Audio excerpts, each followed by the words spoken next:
ভালো বন্ধু, ভালো বই ও একটা শান্ত বিবেক, এটাই আদর্শ জীবন, বলেছেন মার্ক টোয়েন।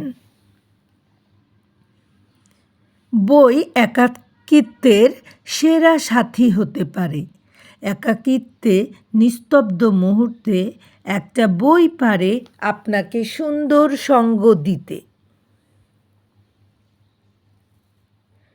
সত্যকে সবসময় গ্রহণ করো, ভুল থেকে শিক্ষা নাও, স্বপ্ন দেখতে ভয় পেও না, নিজেকে ভালোবাসো, অন্যকে সম্মান করো, বলেছেন সৈয়দ শামসুল হক।